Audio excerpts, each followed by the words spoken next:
media. Prime Minister n'atusuubiza oluguudo lugenda kolebwa naye nakati terukolebwanga. Era mujjukira bulungi akalulu akakaggwa by election eya Kayunga District Chairman LS5, akalulu ako kakumpanyizibwa. Era rulingi party NRM abakungu bonna baali eno ne bagamba bana Kayunga temufaayo wadde akalulu kamwe kabbiddwa. Mukulu muwonge kasita atuula mu ntebe eyabwa ssentebe obwa Kayunga District ne Kolasi ng'atuula ku luguudo oluva e Kayunga mpaka galiraya.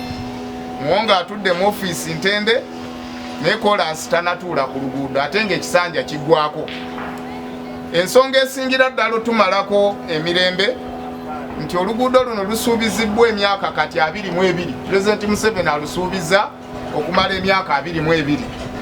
So ekirisiza olukuŋŋaana luno lw'abannamawulire kwe kutegeeza bana Kayunga ne bana Uganda mu bulambulukufu nti ensonga yaffe gye tuliko nga bana Kayunga tetugenda kukuza meefuga ga mwaka guno independence. Era ennaku z'omwezi nga 9 lwe lunaku olwa Mande omwezi guno ogw'ekumi nga ffe bana Kayunga olunaku twaluddugaza era twagiise Black Independence kubanga tugenda kuba nga tulaga obutali bumativu bwaffe obwennyamivu enyiike. Gavumenti ebbanga lyemaze ng'etulimbalimba n'okutusuubiza oluguudo luno naye nga tesobodde kutuwa kolansi. Nga Kayunga District ffe tetugenda kwetaba mu meefuga ago olunaku luddugavu lwa kukungubagira Kayunga District. Luno olutalo si lwa bukyayi si lwa byabufuzi naye twagala kolansi gwe twagala. Banange twagala ki? Kolansi. Tulina kirala kye twagala mu nsonga yonna. Ffe twagala kolansi, teri kirala kye twetaaga, twagala kolansi. Era ensonga egendo tutambuza. Twagala kowola abantu bonna mu Kayunga District abo abakwatibwako gwe bwoba omanyi oluguudo lukwatako. Baganda baffe okuviira ddala ekangulumira nannaasi muzirima waffe era muyita mu nfuufu y'emu. Baganda baffe ab'ebusaana Kayunga Town Council ab'e Bbaale mwe sirina kubajjukiza buvunaanyizibwa bwammwe nga mwenda tugenda kutandikira kitwe nga tutambule buli omu ajje ne kyonna kyayinza okukozesa nga si kyakulwanyisa. Oba okwata ngoma jangu n'engoma oba olina kakaseti ka disco kaweekere mu nkwawa ojje nga kayimba nga bwe tutambula.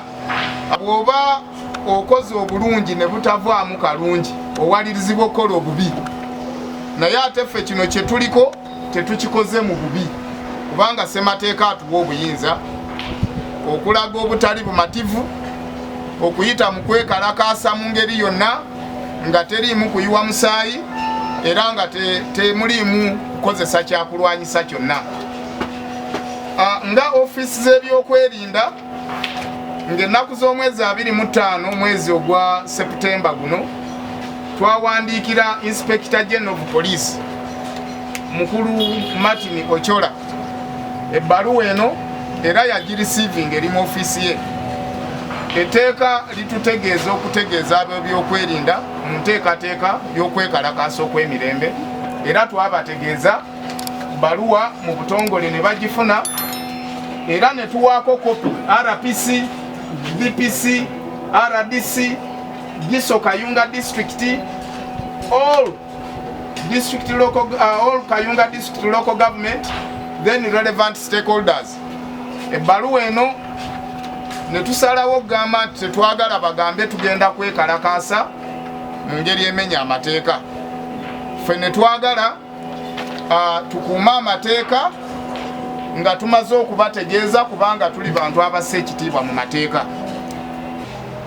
Owa poliisi yenna anajja ng'olirwedde kutabangula mirembe egituweebwa ssemateeka bw'onaaba violating the ethics and integrity z'okoleramu.